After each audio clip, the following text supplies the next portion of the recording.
रूस यूक्रेन युद्ध को अब 3 महीने होने को है, लेकिन इसका कोई अंत नजर नहीं आ रहा। यूक्रेन की राजधानी कीव की एक ट्रेन में लाशें ही लाशें मिली है। यूक्रेन की सेना का यह दावा है कि ये उस रूस सैनिकों की लाशें हैं जिन्हें उसने मार गिराया है। यूक्रेन से डराने वाली बहुत सी खबरें सामने आ रही है। सबसे पहले आप देखिए रूसी फौज की वो आखिरी ट्रेन जिसे अब डेथ ट्रेन कहा जा रहा है। सवाल यह है कि पुतिन ने कितने फौजी गंवाए हैं, इस पर रूस की तरफ से साफ साफ कुछ भी नहीं बताया जा रहा है फिलहाल।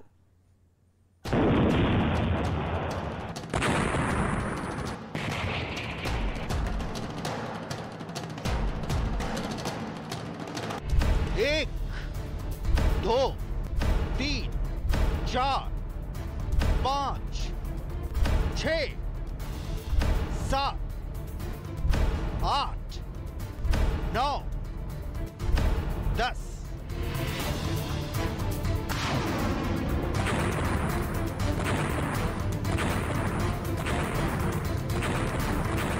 Маємо 40 тіл. Чекаємо подальших, скажімо так, кроків з боку представників або Російської Федерації, або будь-кого, або команди від наших, відповідно, посадовців, які здійснюють процеси обміну або накопичення цих. सिहरा देने वाला मंजर है, देखकर डर लगता है। लाइन से लाशें रखी,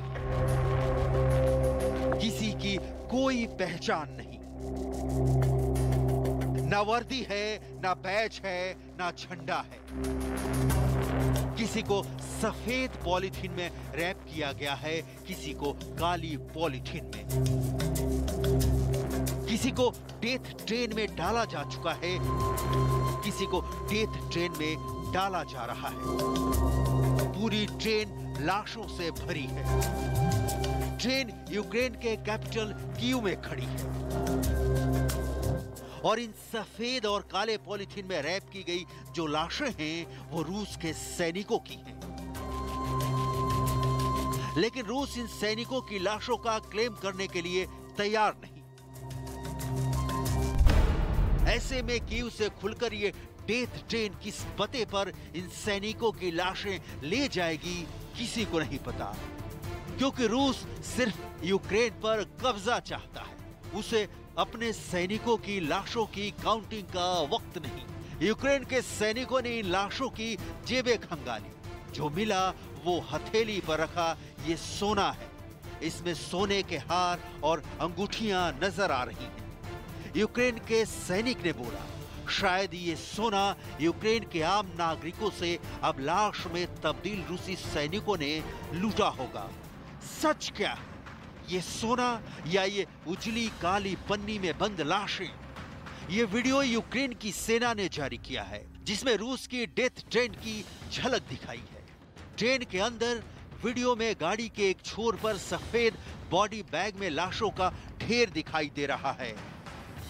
मुर्दा घर के कर्मचारियों में से एक ने कैमरे के पास 2 सैन्य बैच रखे हुए थे, जिसमें कहा गया था कि यह दिखाता है कि मारे गए सैनिकों में से एक पुलिन पैरा ट्रूपर था। असल में ये ट्रेन रूसी सैनिकों के शव ले जा रही थी। यूक्रेन की सेना ने पत्रकारों को ये ट्रेन देखने की इजाजत दे दी। वीडियो में दिखता है कि कैसे इस रेफ्रिजरेटेड ट्रेन की बोगियों में रूसी सैनिकों के शव भरे पड़े हैं। यूक्रेन के कर्नल ने कहा कि मॉस्को ने अपने स्वयं के सैनिकों के मारे जाने पर उनकी लाश लेने के दावे से इनकार कर दिया। यूक्रेन सेना के कर्नल वोलोदिमीर लियामजिन ने कहा कि ट्रेन में शवों को जब तक जरूरत होगी तब तक रखा जाएगा। यूक्रेन की सरकार शवों के साथ क्या करना है तय करेगी, क्योंकि रूसी इन्हें लेने से इनकार करते हैं। Ukraine treats the dead enemies better than how they treated civilians. They will be kept as long as need be. The government will decide because Russia refuses to take them. It doesn't want them. Each body is a proof of a war crime. So if they refuse to take them, Ukraine will bury them at our own cost. Death train का ये दरवाजा बंद हो रहा है, लेकिन कब खुलेगा, कहां खुलेगा, कोई नहीं जानता। कौन इन लाशों को दफनाएगा ये भी कोई नहीं जानता। के सैनिकों ने जो रूसी सैनिकों के मारे जाने का दावा किया है, इसकी तस्दीक यूएन की रिपोर्ट भी नहीं करती। रूस हमेशा से यूक्रेन के दावे को खारिज करता रहा है। सवाल यह है कि यूक्रेन में जो रूसी सैनिकों की ट्रेन खड़ी है उसका क्या होगा? क्या वो सैनिक यूक्रेन में ही दफना दिए जाएंगे? क्योंकि रूस उन सैनिकों की लाशों का दावा तक नहीं करता है। जो भी हो, तस्वीर विचलित करने वाली है। और अगर हम यूक्रेन के दावे पर यकीन करें तो अभी तक रूस को सिर्फ नुकसान ही हुआ है। यूक्रेन का दावा है कि उसने 26,350 रूसी सैनिकों को अब तक मार गिराया है, लेकिन रूस इसकी तादाद सिर्फ 1,300 बताता है। और संयुक्त राष्ट्र की रिपोर्ट के मुताबिक युद्ध के दौरान 3,381 मासूम नागरिक मारे जा चुके हैं, वहीं 3,680 लोग जख्मी हुए हैं। The vast majority continue to be caused by the use of explosive weapons with wide area effects in populated areas such as shelling from heavy artillery, including multiple launch rocket systems and missile and airstrikes. According to our information, while such incidents can be attributed to both parties to the conflict, most of these casualties appear attributable to the Russian armed forces and affiliated armed groups. Ukraine रूसी सैनिकों पर भारी भले न पड़ रहा हो, लेकिन इसमें कोई दो राय नहीं कि जिस अनुपात में रूस को यूक्रेन जख्म दे रहा है, उसकी उम्मीद पुतिन को कतई नहीं थी। 11 मई तक रूस ने जंग में अब तक कितना क्या गंवाया है, जिसका दावा यूक्रेन कर रहा है, वो आपकी टेलीविजन स्क्रीन पर है। बख्तरबंद गाड़ियां 2,856, फ्यूल टैंक गाड़ियां 1,997, टैंक 1,187, मल्टीपल रॉकेट लॉन्चर 185, तोप 528, plane 199, helicopter 160, drone 390, cruise missile 94, विशेष उपकरण 40। इस आंकड़े की पुष्टि हम नहीं कर सकते, लेकिन यूक्रेन रूस को जोरदार टक्कर दे रहा है, ये बात तो तय दिख रही है। इसके पक्ष में सबसे सटीक दलील ये है कि जिस जंग को पुतिन 72 घंटों में खत्म करने वाले थे, वो 80 दिनों से जारी है। और इतना ही क्यों, कुछ बड़े शहरों को छोड़ दिया जाए तो यूक्रेन पर कहीं भी रूस का झंडा लहराता नहीं दिख रहा। ज़ेलेंस्की तो पुतिन के सामने ऐसे डटकर खड़े हैं जैसे पूरी दुनिया उनके साथ पुतिन के खिलाफ जंग लड़ रही है। अब सवाल है कि कब तक लाशों की ट्रेन यूक्रेन की पटरी पर दौड़ती रहेगी, वो चाहे यूक्रेन के सैनिक की हो या रूस के सैनिकों की। कब तक आम नागरिक इस जंग में अपनी जान गंवाते रहेंगे? फिलहाल इसका जवाब किसी के पास नहीं है, क्योंकि अलग अलग थ्योरी हैं और अपने अपने दावे हैं। यूक्रेन के दावे की सच्चाई तलाशने का ये सही वक्त नहीं है, लेकिन जो यूक्रेन में दिख रहा है उससे लगता है कि रूस ने कल्पना भी नहीं की होगी कि उसको कितना नुकसान उठाना होगा। शायद यही वजह है कि पुतिन ने विजय दिवस मनाने के बाद यूक्रेन पर हमलों की रफ्तार तेज कर दी। जो रिपोर्ट सामने आ रही है उसको देखकर लगता है कि जिस ओडेसा पर करीब करीब रूस कब्जे का दावा कर रहा है, वहां पर भी यूक्रेन की सेना ने पुतिन के सैनिकों को खदेड़ना शुरू कर दिया है। मतलब एक तरफ तो रूस यूक्रेन को दहला रहा है, वहीं दूसरी तरफ जब भी यूक्रेन के सैनिकों को मौका मिलता है वो पुतिन की सेना पर भारी पड़ जाते हैं।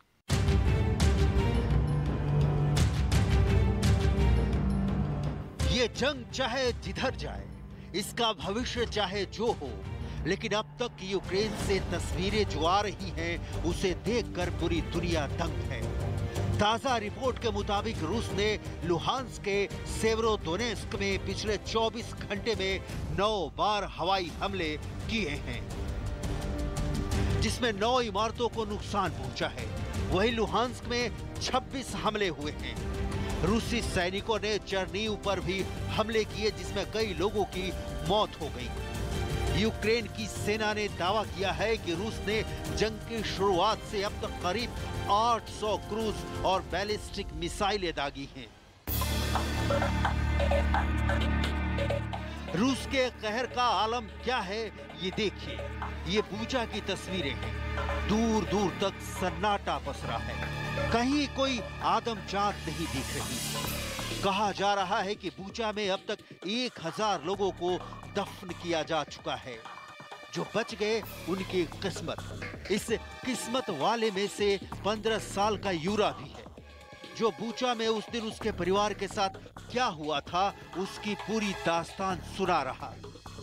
उन गोलियों के निशान दिखा रहा है जिसने बूचा के लोगों को मौत की नींद सुला दिया।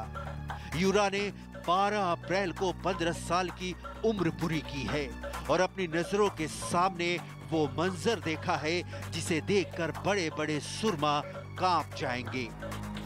Ми їхали тут двоє на велосипеді, і звідси почав виходити військовий російський. Ось у нього спочатку було дуло направлено вниз, а потім він підняв і прицілився в свій приціл і сказав стояти на російській мові. Ось після чого він вистрілив мені в палець, в підняту руку він мені вистрілив, але заділа палець. Тобто пуля вона пройшла між указательним і великим пальцем лівої руки. Ось, і я був тоді дуже сильно переляканий, сказав мамі: мама, не йди туди, бо вони дуже сильно, вони у всіх стріляють. यूरा के पिता की रूस की गोली ने जान ले ली। यूरा अपनी मां के साथ जिंदा तो है, लेकिन बूचा की सुनी गलियों में अब उसका दम घुटता है। इस किशोर के मन पर रूसी फौज की उस गोली का क्या असर हुआ होगा सोचिए, जिसने उसके सामने यूरा के पिता की हत्या कर दी। रूसी सैनिकों की इन लाशों और यूरा के पिता की लाश में कितना फर्क है? कुछ भी तो नहीं। जिंदगी दोनों ने गंवाई और हासिल क्या हुआ? तबाही और बर्बादी। यूक्रेन पर हमले के बाद रूस विक्ट्री डे परेड का जश्न तो मना सकता है, लेकिन इन सैनिकों की लाशों का पुतिन क्या जवाब देंगे, जो पुतिन के ऑर्डर पर यूक्रेन गए थे और अब ट्रेन में लाश की शक्ल में तब्दील होकर लेटे हैं। रूस को नुकसान का लेवल बहुत हाई है। सच्चाई यह है कि रूस ने इस युद्ध में लेटेस्ट हथियारों का इस्तेमाल किया। यूक्रेन के कई शहरों पर हाइपरसोनिक मिसाइलें दागी, लेकिन यूक्रेन के सैनिक अभी भी डटे हुए हैं और कई मोर्चों पर रूसी सैनिकों को पीछे धकेल रहे हैं। यही वजह है कि अमेरिका ने अब रूस की हाइपरसोनिक मिसाइलों पर सवाल खड़े किए हैं। अमेरिका ने कहा कि हाइपरसोनिक मिसाइलें गेम चेंजर साबित नहीं हुई। अमेरिकी रिपोर्ट की ना भी माने तो कोई वजह नहीं दिखती कि हाइपरसोनिक मिसाइलों का यूक्रेन पर अटैक का पुतिन को मनचाहा नतीजा मिला। ना ज़ेलेंस्की को ये मिसाइल डरा सकी, ना यूक्रेन की सेना के सीने में खौफ पैदा कर सकी। हालांकि ये नहीं कहा जा सकता कि रूस की हाइपरसोनिक मिसाइलें टाएं टाएं फिस हो गई। युद्ध में रूस को नुकसान होने का दावा करते हुए अमेरिका ने कहा कि पुतिन यूक्रेन में फंस गए हैं और अब वो नेटो के खिलाफ किसी भी कार्रवाई के पक्ष में नहीं है। ऐसे में सवाल ये है कि क्या पुतिन किसी और नए रास्ते की तलाश में है जो उनको विजय भी मान ले और उनके सैनिकों को बाइज्जत बैरकों में लौटा दे। फिलहाल ऐसा होता हुआ दिख नहीं रहा है, क्योंकि युद्ध में पुतिन ने जितने हथियार और सैनिक गंवाए हैं उसकी भरपाई किए बिना पुतिन मानेंगे नहीं। पुतिन को जवाब सिर्फ नेटो और यूक्रेन को नहीं देना है, बल्कि रूस की जनता को भी देना है। तो यूक्रेन पर हमला करके रूस ने आर्थिक बर्बादी के रास्ते पर कदम रख दिया है। दुनिया के ज्यादातर देशों ने रूस पर बैन लगा दिए हैं, व्यापार बंद कर दिया है। जो पुतिन पहले कह रहे थे कि पश्चिमी देशों के प्रतिबंध से कोई असर नहीं पड़ेगा, अब उसका असर जमीनी तौर पर दिखाई दे रहा है। सवाल यह है कि जंग के बीच रूस की अर्थव्यवस्था कितनी कमजोर हुई है और कैसे रूस उसे रिकवर करने में जुटा हुआ है। समझिए आप इस रिपोर्ट के जरिए।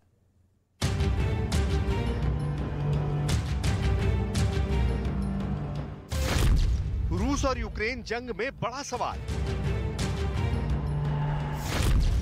युद्ध में रूस को कितना नुकसान? आर्थिक मोर्चे पर रूस कितना मजबूत? रूस में नौकरियों का क्या होगा? रूस में इस वक्त महंगाई कितनी है। रूस ने यूक्रेन को जितना कम करके आंका, उससे ज्यादा उसे नुकसान हुआ है। एक तरफ जंग के मैदान में रूसी सेना संघर्ष करती दिख रही है, तो वहीं दूसरी तरफ रूस की अर्थव्यवस्था के हालात भी कुछ ठीक नहीं है।